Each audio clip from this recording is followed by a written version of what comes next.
if you remember, we have had a brain teaser yesterday. The last session, last slide of yesterday was this brain teaser. The answer for this brain teaser, I will just announce is the answer is B, as the announcer is cap color as white. And I had told you that you have to answer with the logic. So here comes the logic. We all know that C and D are the people who cannot see anything because of the brick wall present in the between. A and B can see, A can see B and C, and B can see only C. And they all know that there are two white caps and that there are two black caps. So what B assumes is that since he could see that C is wearing a black cap, he assumes that if I was wearing a black cap, then A would have definitely announced, because he knows that both of them are wearing black caps. So definitely A would have announced that his cap is white. But because A has not announced anything, means that I do not have a black cap on my head. So B announces that he is wearing a white cap because A did not announce anything. So that is what this brain teaser is all about.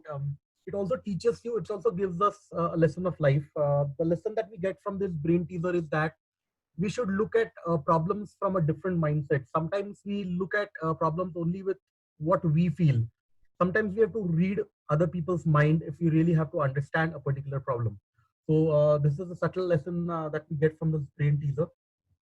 We continue with our session today.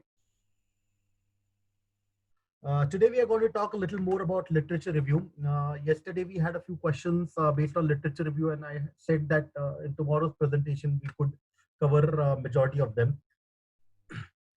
Uh, so we are going to talk about what is the importance of literature review. We all know literature review means reviewing whatever work has been done by the previous researchers on a particular topic. It gives us an overview of the problem. Sometimes when we take a research problem, we have a limited view of that particular problem. Whatever our body of knowledge towards that particular problem is, we only view the problem from that angle. But when we go through literature review and do it in a very scientific way, we realize all the different facets of that particular problem, by which we get an general overview of the problem and we got more clarity of the problem. It helps the researcher to know what work has been done in the topic so far, when and where. A lot of work is done on every topic, and there is very hard to find a topic where work is not done. But when you do literature review, you know exactly where the work is done, which part of the world this work is carried out, when the work was done, in which year this particular work was done, and what work was done. Also, I could add here that what type of work is done, so that we know exactly what has been covered by earlier researchers on that particular topic. It helps in identifying research gaps. Like we spoke yesterday, research gaps are gaps between what the researcher has worked earlier and what needs to be worked further. So the most obvious gaps that you would find in any kind of literature review is time and geographical location gap. When I say that, I mean that a particular research has been carried on a particular topic.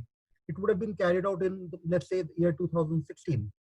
But here we are in the year 2020, and we all know that world is changing at a very rapid pace. So whatever held good in 2016 may not hold good in 2020. So this could be a gap which almost all the research papers would have. That is the time gap, that the research is very old, and we would want to see whether those results hold good in today's scenario. So that is one time gap. There could be a location gap. For example, somebody would have worked on a particular topic in, let's say, USA, and today that particular topic is in your mind and you want to work on that topic in India. So that could be one of the gaps, because the findings of USA and the findings of India would definitely differ, because the population of USA, the population of India, the characteristics of the population, everything is different. So you would want to check whether the same results apply to Indian population. So this could be taken as gap. So any topic would have these two basic gaps: time gap and location gap. And of course, the third gap is going to be there, that is the content gap. Whatever has been covered, whatever the contents have been covered in the previous research, you would probably like to build upon the content or supplement with some other content, or probably give a different dimension to the entire content. So this is how you identify a research gap. It helps in making a questionnaire. Like we all know that questionnaire is one of the most important tools of data collection. Of course, it is not the only tool, but it is the most sought tool for data collection. Designing a questionnaire is an art. You have to design a questionnaire very scientifically, very carefully, uh, to ensure that all your questions are answered and you don't get half the information. And it takes a lot of experience to design questionnaires. Sometimes you have to include questions wherein you are taking some rating scale on a particular question, wherein you will have to identify a few parameters on which you're taking a rating. But when you're identifying these parameters, you normally tend to identify these parameters based on your knowledge about that particular topic, and then that could be very limited. But when you identify these parameters based on the literature review, then you are combining the knowledge of all the previous researchers who have researched on this particular topic, and maybe take those parameters that included in your questionnaire. It would be a more robust questionnaire, and that is the reason literature review definitely helps you in making questionnaires. It helps in giving a different dimension to the research problem. Like I said, everybody has a different perception to a particular problem. So when we go through different researchers who have worked on it, definitely you get a different dimension to a research problem. Sometimes it does happen that you start with one particular topic and then you realize, oh, this is also done. Oh, somebody has worked from this particular angle. And you get a general overview of that particular problem. And that is the reason you could find a different dimension to the problem. Last but not the least, it acts as a guideline for your work. Literature review is something which has to be there throughout. Somebody asked me that what is the exact phase during which we should conduct literature review. Actually, it is something like asking what is the exact phase in life when you should acquire knowledge. Knowledge acquisition starts since the day we are born, and it will continue till we die. Something similar happens with literature review. The moment you start researching, your literature review begins, and it never ends. Even if you complete that particular paper or you complete your PhD, you would want to build upon the knowledge that you have gained, and you will probably have to continue that research work, and literature review will continue thereafter. So that is exactly what literature review and its importance is all about. Yesterday we discussed that what are the different ways by which we can do literature review. Today we are a blessed generation wherein internet is the major source of information nowadays. Gone are the days where we have to go through physical journals, to hunt through every page of the journal and find out whether these topics are relevant to our study. But we have this internet at our disposal, wherein these are the different sites which I have just put on the slide, which through which you can access open access journals, and you can find the topic that you want by putting some keywords. The second one on the top, that is Google Scholar. Google Scholar is again a very important site. You need to just log in onto Google Scholar. You can also create your own account on Google Scholar like you do it on any Google thing, whereby you can have your own profile in Google Scholar. You can upload your research papers in Google Scholar. By doing so, what happens is that people tend to know that you have worked on this particular thing. Your papers get citations. People refer to your papers. There is a difference between reference and citations. Reference is just people go through your papers and probably take whatever they want to take. Citation is something different. Citation is people cite your papers in their bibliography or in their reference section, and that credit is it goes to you. So when you have enrolled on Google Scholar, what happens is that whoever goes through your paper or cites your paper in his paper, this citation is automatically captured by Google Scholar. And Google Scholar will show you which of your papers has been cited and by which authors it has been cited. And then overall, it will calculate your citation index for all the papers that you have. Citation index is a very important thing in today's life, in today's research world, because it tells you what the quality of research you've been doing.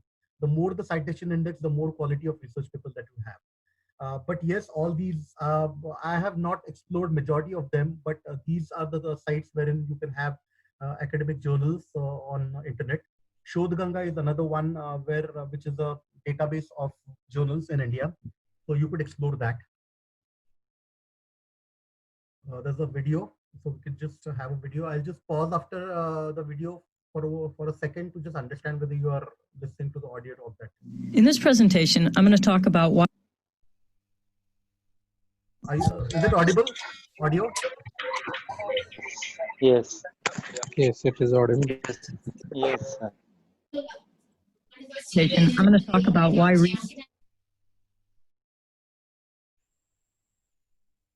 research is like cooking. It's like cooking. There are a lot of ways research is like cooking. Both of them can be frustrating, even lonely at times, but both of them can also be collaborative, a lot of fun, and sometimes even a little bit messy. Another way that research is like cooking is that anyone can learn the skills needed for great research. For many college students, cooking is like research in another way. Instead of cooking great homemade meals, we sometimes take shortcuts and settle for what is quick, easy, and familiar. Sort of like when we use our old familiar tools like Google and Wikipedia for our research. Why do we take shortcuts and settle for meals of ramen noodles and Pop-Tarts? There are a lot of reasons. Sometimes we're just too busy, don't have enough time to cook a full meal. Sometimes we leave things to the last minute, and then we're stuck making a meal with whatever we have on hand. With research, we found that students advise other students to start early so that they aren't stuck writing a research paper with only the resources they can find the night before the paper is due. Many of the same guidelines that apply to cooking apply to doing research. In cooking, as in research, you have to plan ahead and know what you want to make. Good cooking and good research both depend on quality ingredients. To write a great research paper, you'll need to find high-quality resources. And just like you can't create a full meal out of only a few ingredients, you need a variety of resources to craft a convincing research paper.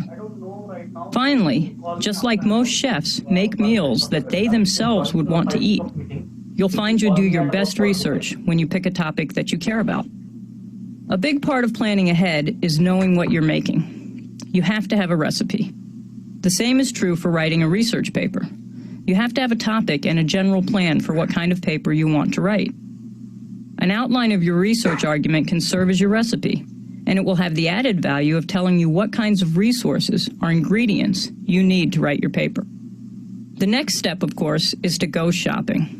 Just like you turn your recipe into a shopping list, you need to turn your research outline into a list of the type of resources you need.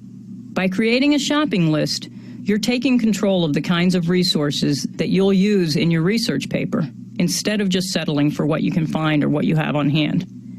And remember that the research you're doing is likely to require more than just books. You may need newspaper or journal articles, or you may want to consult some items in your library's special collections. One very important step in both cooking and research is the taste testing stage. Great chefs do lots of taste testing so that they can find just the right ingredients for the meal they're making. You need to do the same for your research.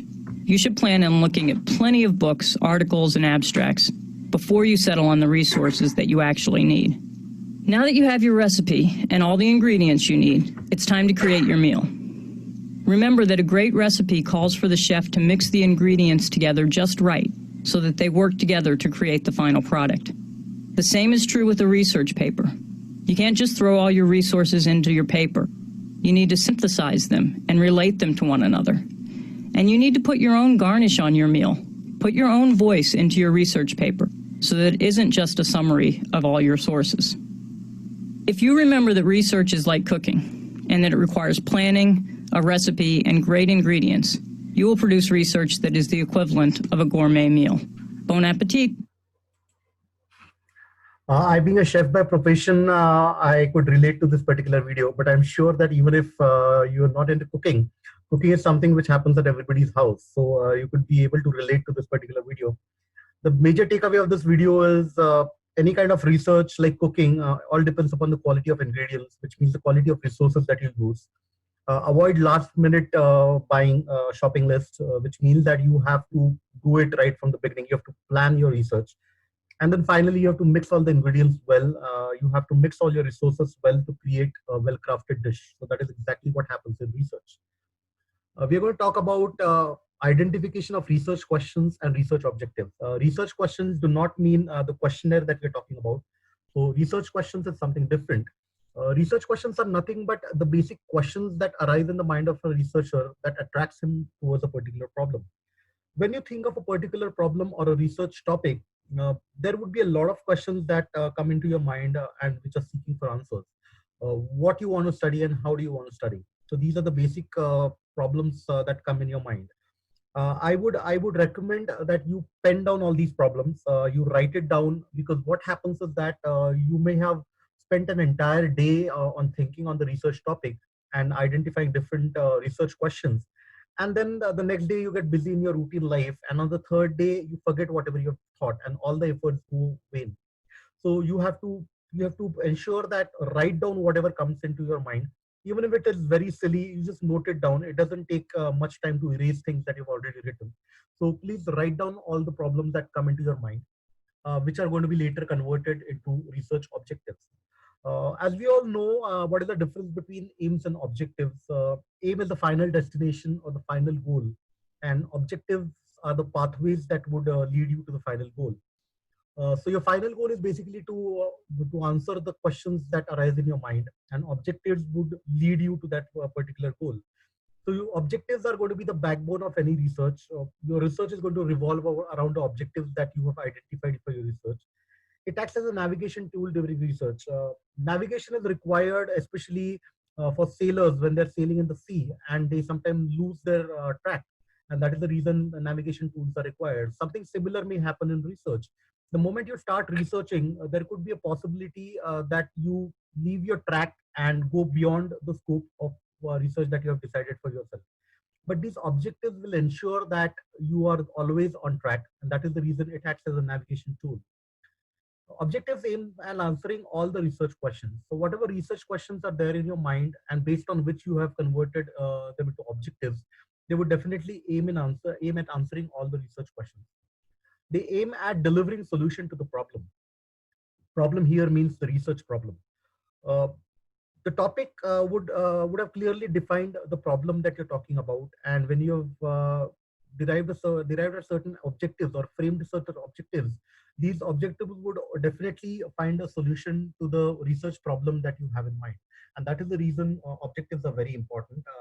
The next video would be more clear what are research objectives and research questions.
Now we are moving into the next concept in research, which is called as sampling.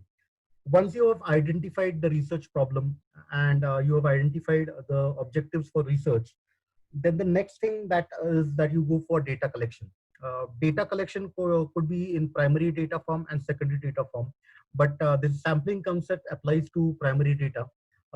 So you need to identify the respondents who are going to respond to either your questionnaire or your personal interviews, or who are the ones who are going to respond for your research. So the method in which you select the respondents is called as sampling. The next slide we will talk about the concept of sampling. There are three important words which you should remember in the sampling concept. One is universe, population, and sample. Universe is basically all the characteristics of your respondents which are placed globally. Population talk about the characteristics of the respondents which are there in your geographical scope of your research.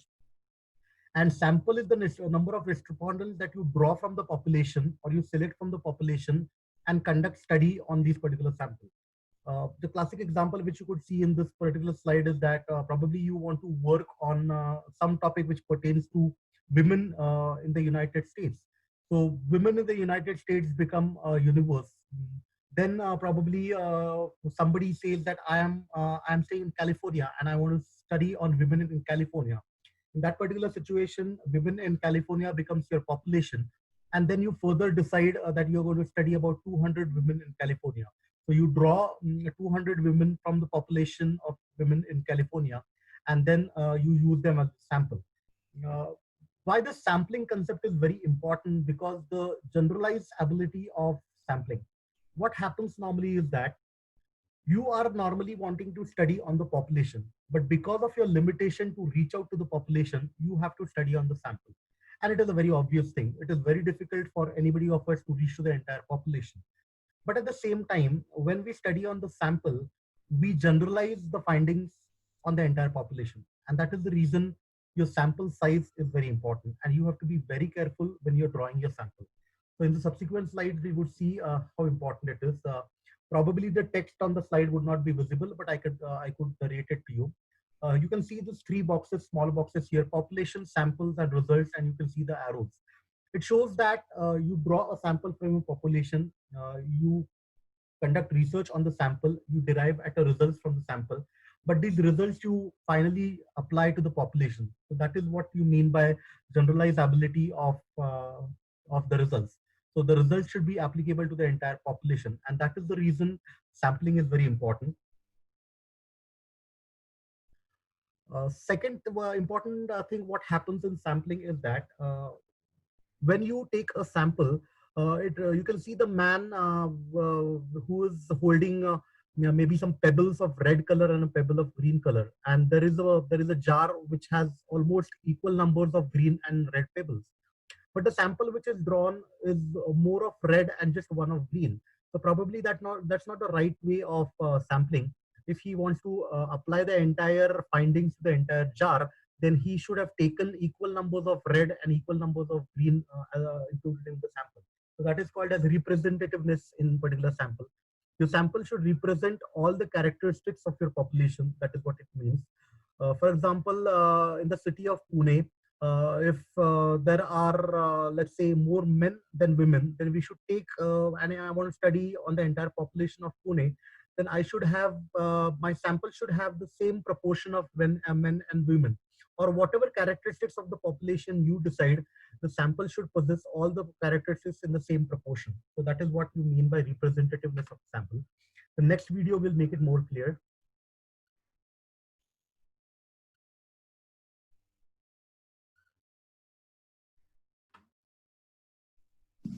Matt is a psychologist who is interested in studying how much children remember from watching a television show about science. He wants to know if this could be a good educational tool for schools to use to help support children in learning scientific concepts. So Matt decides to do a study. He'll show the television show to students and then give them a short science quiz to see if they remember what the show taught. That seems pretty straightforward. But even before he begins the study, he's faced with questions. What students should he show this program to? First graders? Third graders? Children in city schools or rural schools? Matt's questions center around his sample, or the group of subjects in a study. Since it's not practical for Matt to test every single kid in the world, he has to narrow it down a bit. Sampling is the process whereby a researcher chooses the sample for his or her study. For example, Matt might choose to test only students at a particular school or only students of a particular age. Maybe he chooses his sample based on gender or favorite book. There are many ways he can choose his sample. Let's look closer at the relationship between samples, populations, and generalizability of results. Okay, so Matt wants to know how much children remember from the television show. If he's really interested in studying how much all children from around the world remember, that's a lot of children, and As we mentioned before, he has to narrow it down a bit. The population of a study is the group of people that a researcher is interested in. Usually, the population is too large to actually measure. For example, Matt's population might be every child in the entire world. Even if a population isn't as big as every child in the world, it can still be too big to study. For example, maybe Matt's not interested in every child in the world. Maybe he's just interested in every child in the school district where he works. That could still be a very large number of students. To narrow it down, Matt has to choose who to study from a sampling frame, or group of people from which a sample is drawn. Maybe Matt chooses a specific elementary school to do his research at. His population might be the children in the entire district, and his sampling frame is all the children at the entire school. He's still not going to study all of the students at the school. Maybe he'll only choose half of the first, second, and third graders. His sample is only a portion of his sampling frame, just like his sampling frame is just a portion of his population. The point of Matt's study, just like the point of all studies, is for the things he observes in his sample to say something about the population at large.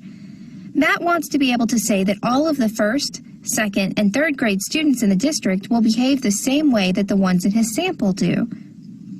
In that way, the main goal of sampling is to choose a sample that represents the population well.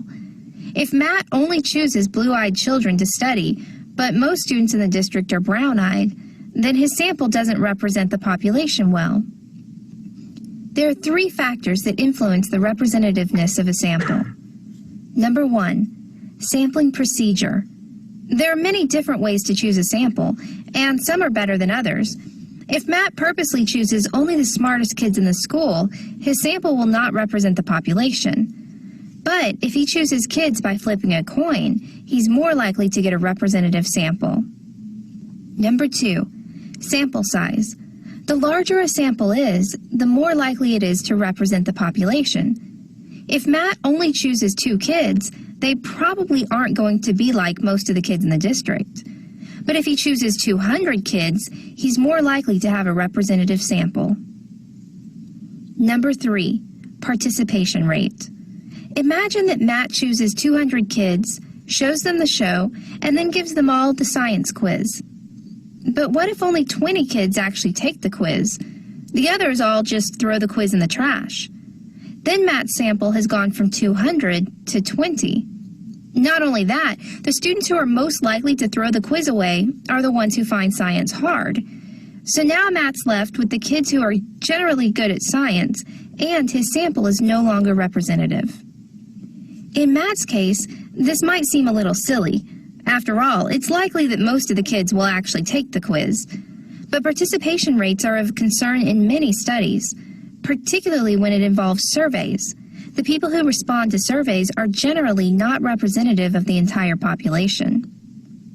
With all of these factors affecting representativeness, you might be wondering why it's even important. Why not just do the study on the sample that you have and get on with it? The problem with that is that if the sample doesn't represent the population, the results won't generalize. In other words, the researcher won't be able to say anything about the population at large.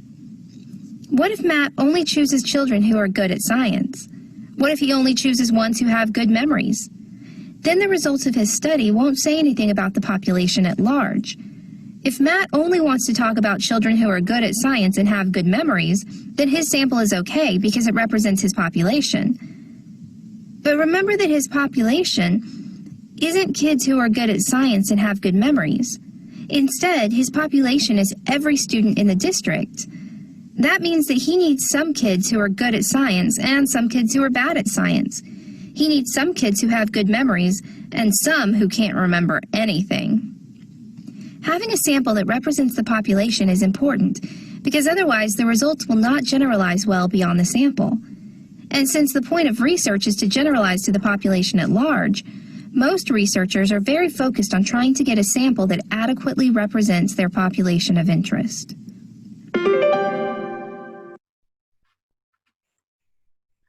So the major takeaway from this video is 3 points. Your sample should be representative of the population. which means that the characteristics of the population should feature also in your sample. Sample size is very important. Some students ask me that how should we determine the sample size? It's actually a very dicey question because the size depends upon your population again.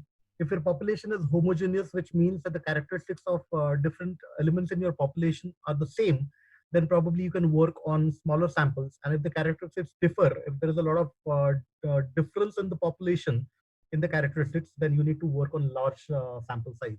Participation rate is also one important aspect because you may decide that you have a sample of 300 respondents and you send your questionnaire to 300 people. But what if you get only 50% responses, only 150 people respond? Then what happens is that your participation rate has been only 50%. So the participation rate is also an important concept when you have to think about your sample. So we are going to take a pause in today's session now.